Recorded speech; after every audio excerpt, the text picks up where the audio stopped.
নমস্কার বন্ধুরা, স্মৃতি ব্লগে সকলকে স্বাগতম। তোমরা সবাই কেমন আছো? তো তোমাদের আশীর্বাদ ঠাকুরের কৃপায় ভালো আছি।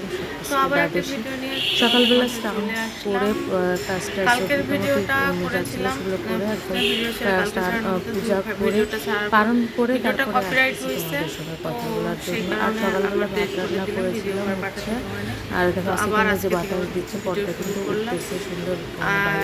আজকে হচ্ছে দ্বাদশী, সকালবেলা স্নান টান করে সকাল থেকে ঠান্ডা ঠান্ডা লাগতেছে, কিন্তু পরে গিয়ে অনেক গরম হলো। তো ঠিক আছে বন্ধুরা, দেখে থাকবো আর কি ভিডিওটা। তো বেশি একটা বড় ভিডিও না। তো তারপরে সকালে খাওয়া দাওয়া রান্না করেছিলাম সেদ্ধ ভাত, মিষ্টি কুমড়া সিদ্ধ আর আলু সিদ্ধ দিয়ে সকালে খাওয়া দাওয়া হয়েছে। আমি মেয়ে খাইলাম, আর মেয়ে আর সোহাগ খাইলাম। তোমাদের দাদা বাইরে মানে রুটি খেয়েছে, এই বাইরে খাইলাম। আর তো আর দুপুরে রান্নার জন্য যে দেখো সবজিগুলো কেটে নিয়েছি, সব ধরনের সবজি, মিষ্টি কুমড়া, আলু, মানে পটল ছিল না, ঝিঙে, বটবটি সব কিছু। আর এই পাশে দেখো আলু সেদ্ধ দিয়েছি, সেটা হচ্ছে রান্না করার জন্য, মানে সোয়াবিন রান্না করার জন্য। আর কালকে তোমার দাদা যে ডাটাগুলো নিয়ে আসছিল, সজনে ডাটা, সেগুলো এই পাশে রাখলে ডিস ডাবের জল টল পরে নরম থাকবে। আর এই যে দেখো সোয়াবিনগুলো ভিজিয়ে রেখেছি, একটু বেশি হয়ে গেল, মানে সম্পূর্ণ সোয়াবিন ভিজানো পড়ছে।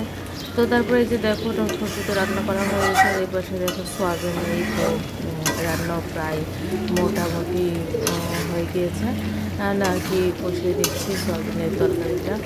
তো এইভাবেই রান্না করে এখন একটু জল দিব, ঘি দিয়ে মিষ্টি দিয়ে আমার দিব। আর এই যে দেখো ওদের দাদা নিয়ে আসছিলো মাছ, তেলাপোকা না, মানে তেলাপোকা বলতে বলতে কী যেন মাছ, এটা তেলাপোয়া না কী যেন বলে, ওখানে কী বলে জানি না। তো সে মাছ নিয়ে এসেছিলো, সেটা রান্নাটা করবো না আজকে। আর যে দেখো সকালে সেদ্ধ ছিল তোমাদের দাদার এই যে সবজি। আরও একটা ডিশ রান্না করেছি, সেটা হচ্ছে টমেটো, আর আগে ফ্রিজের মধ্যে ছিল হচ্ছে আমরা, তো সেটা দিয়েই আর কি একটু টক রান্না করলাম।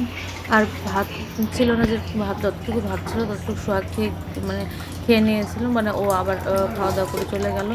রাইস করে উঠাই দিয়েছিলাম, সঙ্গে সঙ্গে কারেন্টও চলে গেলো। তারপরে আবার পাতিলে দিলাম, তারপরে যে মাছগুলো কাটছি সেগুলো কেটে পরিষ্কার করে রেখে খাওয়া দাওয়া করে একবারে চলে আসলাম, একটু বসছিলাম। আর কারেন্ট নাই, এত গরম, ক্ষুধাও পাইছিল, কারণ তোমার দাদাও খাইলো, আমিও খেয়ে নিলাম। আর মেয়ে খাবে না, গরমের কারণে ও খাবে না। আর গরমে এখানে এসে বসছি, দেখো কী যে অবস্থা, মানে প্রচণ্ড গরমে গা খেয়ে অস্থির হয়ে গেছে একসাথে।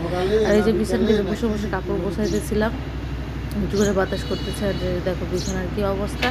তোমার দাদা ওখানে ফোনে কথা বলতেছে, আর মেয়ে কারণ অলরেডি মেয়ের প্রাইভেটের টাইম হয়ে গিয়েছে। আর এই যে দেখো মেয়ে কিন্তু রেডি হচ্ছে, ও প্রাইভেটে নিয়ে যাবে, তোমাদের দাদা নিয়ে যাবে, আজকে আর আমি যাবো না।